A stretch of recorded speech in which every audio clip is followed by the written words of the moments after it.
নমস্কার, সৌরভ আবারও হাজির আপনাদের ইউটিউব মঞ্চে অ্যাস্ট্রো শ্রী সৌরভ চ্যানেলে। আমরা শুরু করব আজকের একটি নতুন অধ্যায়, একটি নতুন এপিসোড। আশা করি এখনো অবধি যারা চ্যানেলকে আপনাদের ভালোবাসা দেননি তারা অবশ্যইভাবে চ্যানেলটাকে সাবস্ক্রাইব করতে ভুলবেন না, আর পাশে থাকা বেল আইকনে প্রেস অবশ্যই করুন, তাতে আমার দেওয়া ভিডিও আপনাদের এই চ্যানেল অ্যাস্ট্রো শ্রী সৌরভের সবার আগে নোটিফিকেশনের মাধ্যমে পৌঁছে যাবে। আজকে আলোচনা আমরা করব কালসর্প দোষ এবং যোগের মধ্যে ডিফারেন্ট কতটা। দেখুন, সবার আগে যেই কথাটা না বললেই নয় যে আজকের দিনে না সমাজে ভালো এবং মন্দ, দেখুন এটা কলিযুগ চলছে। কলিযুগ মানে যেখানে যেই যুগে রাহুর ভূমিকা সব থেকে বেশি, তারপরে মঙ্গল, তারপরে শুক্র। মানুষ লাক্সারি, ছল চতুরিতা, হিংস্রতা, অসাধু কাজকর্মে বেশি আবদ্ধ হয় যে কোনো প্রফেশনে। আবার ঠিক তেমনি প্রত্যেকটা প্রফেশনে ভালো লোকও রয়েছে, কিন্তু প্রবলেমটা কোথায় হয়ে যায়, আমরা যখন অ্যাস্ট্রোলজারের কাছে শরণাপন্ন হই, খুব কম সংখ্যক অ্যাস্ট্রোলজার রয়েছেন আজকের সমাজে যারা আপনাকে এই সঠিক তথ্য দিয়ে মোটিভেট করেন বা সঠিক তথ্যটাই দেন। অধিকাংশ ক্ষেত্রে যেটা দেখা যায় যে কোনো মেয়ে গেলে, মানে জাতিকা গেলে মাঙ্গলিক, আর পুরুষ মানুষরা গেলে কালসর্প শনির চক্কর বলে বস্তা ভর্তি পাথর কবচ হোমযজ্ঞের কথা লিখে তাকে বাড়িতে পাঠিয়ে দেন এবং এক প্রকার তারা বাধ্য করে। আমি অন রেকর্ড বলছি যে আমার কাছে, আমার 11 বছরের 12 বছর হতে চললো, আমারই এখন অব্দি 11 বছরের কেরিয়ারে আজ অব্দি আমি কোনো ক্লায়েন্টকে বাধ্য করিনি যে আপনাকে প্রতিকার নিতে হবে বা আমার থেকেই নিতে হবে। যার প্রতিকারের দরকার তাকে আমি সাজেস্ট করেছি যে এগুলো আপনি যদি সম্ভব হয় আপনি করে নেবেন, তাহলে এই জিনিসগুলো আপনার ঠিকঠাক হয়ে যাবে। আর যার প্রতিকারের কাজ হবে না বা যার প্রতিকারের কোনো দরকার নেই, তাকে আমি বলেছি আপনার সামনে ভালো টাইম, আপনার এখন প্রতিকারের কোনো দরকার নেই, বা আপনি এরকম একটা বাজে টাইমের মধ্যে দিয়ে আছেন, এখানে কোনো রকম প্রতিকার দিলে কাজ হবে না, আপনি সময়ের জন্য ওয়েট করুন। তো ওটা তার উপরে ডিপেন্ড। কারণ কি, সর্বোপরি দেখুন, একটা চেম্বারের ভিতরে যখন অ্যাস্ট্রোলজার এবং ক্লায়েন্টের কথা হয়, শুধু কথাটা দুজনের মধ্যে সীমাবদ্ধ নয়, পরমেশ্বর যে প্রত্যেকটা মুহূর্ত আমাদেরকে ওয়াচ করছে, সর্বশক্তিমান সময়, টাইম, প্রত্যেকটা মুহূর্ত আমাদের ওয়াচ করছে। সুতরাং আজকের খারাপ সময়টা সেই ব্যক্তি, সেটা কিন্তু সেই ভণ্ড অ্যাস্ট্রোলজাররা আসবে। সুতরাং কর্ম সঠিক করা উচিত, কর্ম সর্বদা সঠিক করা উচিত। রোজগার করতে কোনো অসুবিধা নেই, কিন্তু সেই রোজগারের মান, সেই রোজগারের পথটা যেন সঠিক হয়। এবার কালসর্প দোষ এবং যোগের মধ্যে একটা বিস্তর তফাৎ রয়েছে, একটা বিস্তর ফারাক রয়েছে। যখন রাহুকেতুর একদিকে সমস্ত গ্রহগুলি, খুব ভালো করে বুঝবেন, রাহুকেতুর একদিকে যখন সমস্ত গ্রহগুলি প্রায় কাছাকাছি ডিগ্রি নিয়ে বসে থাকে এবং রাহু কেতু সমেত বাকি যেই 7খানা মেজর প্ল্যানেট রয়েছে তারা প্রত্যেকেই অধিকাংশ ক্ষেত্রে তাদের অ্যান্টি স্টারগুলো পায়, তাহলেই সেই জন্মকুণ্ডলিতে কালসর্প দোষ সংঘটিত হয় এবং যেই ভাব থেকে, যেই ভাবের উপরে এই দোষ সংঘটিত হয়, সেই ভাবগুলোকে কিন্তু এই কালসর্প দোষ ড্যামেজ করে। তর্কের খাতিরে ধরে নিচ্ছি কোনো জাতক বা জাতিকার কালসর্প দোষ রয়েছে, সত্যিকারে রয়েছে। এবার তার তর্কের খাতিরে বোঝানোর সুবিধার্থে তার মেষ লগ্ন।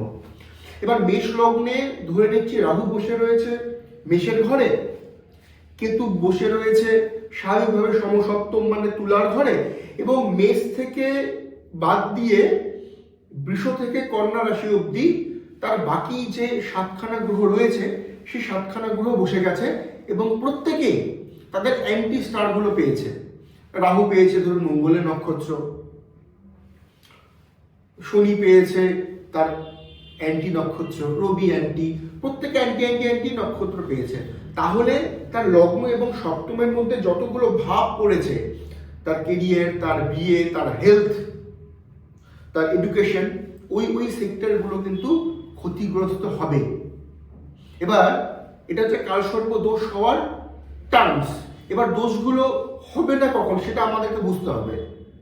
যদি দেখা যায় যে সেই মেষ বোঝানোর সুবিধার্থে বলছি যে মেষ থেকে তুলা অব্দি গ্রহগুলো বসে গেছে, কিন্তু প্রত্যেকের ডিগ্রিগত তারতম্য অনেকটা রয়েছে এবং তারা অধিকাংশ ক্ষেত্রে তাদের মিত্র স্টারগুলো পেয়েছে। ধরুন রাহু কেতু নক্ষত্র পেয়েছে, বা রাহু বৃহস্পতি নক্ষত্র পেয়েছে, বা রাহু শনি নক্ষত্র পেয়েছে, আবার কেতু ধরে নিচ্ছি রাহু নক্ষত্র পেয়েছে, বাকি গ্রহগুলো শনি সুন্দর স্টার শুক্রের নক্ষত্র পেয়েছে, বা রবি নক্ষত্র পেয়েছে, সেখানেও শনি পজিটিভ, তাহলে কিন্তু সেই কালসর্প দোষ আর থাকছে না।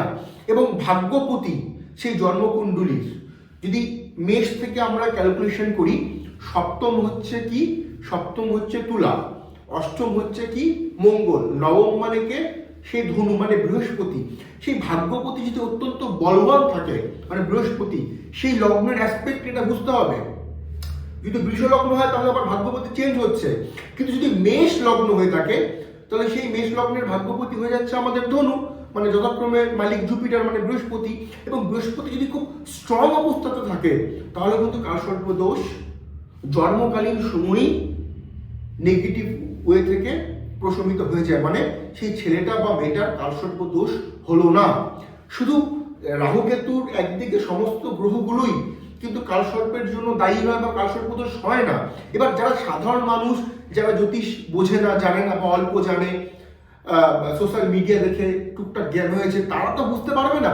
কারণ জ্যোতিষ গভীর পড়াশোনা, গভীর রিসার্চ, মানে মাথা খারাপের অবস্থা। আপনি যখন জ্যোতিষ পড়বেন সেখানে 2 মাসের জ্যোতিষ, 4 মাসের জ্যোতিষ, 6 মাসের জ্যোতিষ থেকে পড়াশোনা হয় না। এবং সর্বোপরি এই টপিকের বাইরে গিয়ে একটা গুরুত্বপূর্ণ কথা আমি আপনাদেরকে বলছি, আপনারা যদি অনলাইনে জ্যোতিষী দেখান বা কোনো অ্যাপের মাধ্যমে অ্যাস্ট্রোলজার দেখান, আপনি কনফার্ম থাকুন আপনাকে ঠকতে হবেই হবে, কনফার্ম থাকুন। এরকম বহু ক্লায়েন্ট এসে আমাকে বলে যে আমরা ওই অ্যাপের মাধ্যমে দেখিয়েছি, ওই অ্যাপের মাধ্যমে দেখিয়েছি, পঞ্জিকাতে দেখেছি, ফোনে কথা বলে আমরা দেখেছি। তো এগুলো কখনই করবেন না। আপনার পছন্দ মতন জ্যোতিষীকের কাছে যান, সে আপনাকে পজিটিভ নেগেটিভ কোন দিকে মোটিভেট করছে সেটা আপনি খেয়াল রাখুন। আপনার ডেট অফ বার্থ পাওয়ার পরে সে কি রকম প্রেডিকশন করছে, আপনার হাতে রেখা দেখার পরে সে কি রকম প্রেডিকশন করছে সেগুলো নজর রাখুন। আপনি আপনার প্রবলেমের কথা অ্যাস্ট্রোলজারকে বলবেন না, এবং সে সুরাহা আপনাকে কি দিচ্ছে তার উপরে কিন্তু তার অনেক কিছু নির্ভর করছে যে সে আপনাকে কিভাবে প্রেজেন্টেশন করছে আপনার জন্মকুণ্ডলী। সুতরাং কালসর্প দোষ শুধুমাত্র দোষই নয়, এটা কিন্তু যোগও হয়। যোগ কখন হবে? যখন নবমপতি মানে ভাগ্যপতি অত্যন্ত স্ট্রং হয়ে যাবে, যখন শনি রাহু বা যে কোনো প্ল্যানেট একাধিক শুভ নক্ষত্র পাবে, তাহলে কিন্তু জন্মকালীন সময়ই যতই সেই রাহু কেতুর মধ্যে গ্রহগুলো পড়ে যাক না কেন, জন্মকালীন সময়ই সেই জাতক বা জাতিকার কালসর্প থেকে কিন্তু তারা বেরোতে পারবে। এটা সাইন্টিফিক, অথেন্টিক এবং সঠিক অ্যাস্ট্রোলজিক্যাল তথ্য আমি আপনাদের সামনে দিলাম। এই তথ্যটা আমি জানি না, আপনি ইউটিউব ঘাটুন, প্রভু কালসর্প দোষ এই হবে, সেই হবে, রাম হবে, শ্যাম হবে, কিন্তু কালসর্প দোষ কখন হবে, কিভাবে হবে সেটা তো বুঝতে হবে না ভাই। কারণ মাঙ্গলিক দোষ হয়, যোগ হয়, কালসর্প দোষ হয়, যোগ হয়, রবি শুক্র দারিদ্র দোষও হয়, আবার বেশ কিছু ফর্মুলাতে সেই দোষগুলো প্রশমিত হয়ে যায় জন্মকালীন সময়ে, এগুলো বলার অভাব। সুতরাং জ্যোতিষী দেখানোর আগে আপনি যাকে দেখাচ্ছেন না কেন খুব ভাবনা চিন্তা করে দেখান। অনলাইনের মাধ্যমে কিংবা কোনো অ্যাপের মাধ্যমে জ্যোতিষী দেখাবেন না। এটা আপনাদের কাছে যারা যারা দেখছেন বা পরবর্তী সময় ভিডিওটা দেখবেন তাদের প্রত্যেকের কাছে আমার রিকোয়েস্ট, প্রত্যেকের কাছে আমার অনুরোধ রইল, আপনারা দয়া করে ভুলটা কিন্তু করবেন না। জ্যোতিষকে বাঁচতে হবে, জ্যোতিষকে বাঁচাতে হবে, আগামী প্রজন্মকে সুন্দর দিশা দেখানোর জন্য। অনেকে জানে না যে আজকে যেগুলো সায়েন্স যেগুলো বলছে যে কোনো বিষয়ে, সেগুলো আমাদের ঋষি মুনিরা আজ থেকে 10,500 বছর আগে সেগুলো সমস্ত কিছু নথিভুক্ত করে রেখেছে। এই জন্য আমি সর্বদা বলি, গীতা পড়ুন, ভাগবত পড়ুন, শিব পুরাণ পড়ুন, বেদের প্রত্যেকটা খণ্ড পড়ুন, প্রত্যেকটা জিনিস জানতে পারবেন যে সায়েন্সের থেকে কত বেশি উন্নত আমাদের এই ধর্মগ্রন্থগুলো। দয়া করে একবার পড়ুন। আমি ঠিক বলছি না ভুল বলছি, এই প্রমাণ আপনারা এই বইগুলোতেই আপনারা পেয়ে যাবেন। মেডিকেল থেকে শুরু করে, অ্যাস্ট্রোলজিক্যাল থেকে শুরু করে, টেকনিক্যাল থেকে শুরু করে সমস্ত তথ্য সেই সমস্ত প্রাচীন ধর্মগ্রন্থগুলোতে কিন্তু দেওয়া রয়েছে। আপনারা গরুর পুরাণ পড়ুন, জীবনের সমস্যা কেন আসে, কোন কর্মের জন্য আপনার এই সমস্যাটা হলো, আপনি তারপর নিজেকে লোকেট করুন, হ্যাঁ আমি কর্ম করেছিলাম যার জন্য আজকে আমার এই সমস্যাটা হচ্ছে, বা আমার সন্তানদের এই সমস্যাটা হবে। বিস্তারিত রয়েছে গরুড় পুরাণে। লোকেট করুন নিজের জীবনের সাথে, আপনি নিজেই বুঝতে পারবেন। জ্যোতিষ কোনো মিরাকল নয়, জ্যোতিষ কোনো ভাওতাবাজি নয়, জ্যোতিষ কোনো লাল বস্ত্র নীল বস্ত্রের মধ্যে নয়। জ্যোতিষ শাস্ত্র শুধুমাত্র পড়াশোনার গভীর পড়াশোনার শাস্ত্র। এই কথাটাকে আপনারা সর্বদা মনে রাখবেন। এবং সঠিক জ্যোতিষ শাস্ত্র কি করে বাঁচে সমাজের বুকে, এবং জ্যোতিষ এরকম একটি সাবজেক্ট যার সাহায্যে আমরা সমাজে পিছিয়ে পড়া লোকদের, যাদের সময় খারাপ চলছে, তাদের কিন্তু উন্নতি করতে পারি, উন্নতি করাতে পারি, উন্নতির পথ দেখাতে পারি। তবে হ্যাঁ, সেই পথে হাঁটার দায়িত্ব অবশ্যই সেই ক্লায়েন্টের, সেই জাতক বা জাতিকার। জ্যোতিষে হয় না এরকম কোনো কাজ নেই যদি সেটা আপনার জন্মকুণ্ডলিতে থেকে থাকে। ধরুন আপনার জন্মকুণ্ডলিতে সরকারি চাকরি নেই, আপনি যতই যাই করে সরকারি চাকরি পাবেন না, এটা বলার অভাব রয়েছে। ওই প্রতিকার করুন, সরকারি চাকরির যোগ নেই তবু হয়ে যাবে, এটা পুরোটাই ভণ্ডাম, এটা পুরোটাই এক প্রকারের ব্যবসা। সুতরাং আপনার জন্মকুণ্ডলী পারপাস এবং আপনার ইচ্ছে পারপাস যে টার্মগুলো মিলবে সেগুলো আপনার হবেই।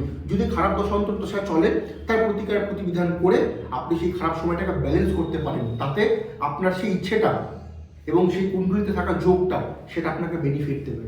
আশা করি আপনারা আমার পাশে থাকবেন, সর্বোপরি জ্যোতিষ শাস্ত্রের পাশে থাকবেন। আপনার প্রত্যেককে ভালোবাসা, শুভেচ্ছা নতুন বছরের, এবং অবশ্যই গুরুজনদের আশীর্বাদ আমার কাম্য।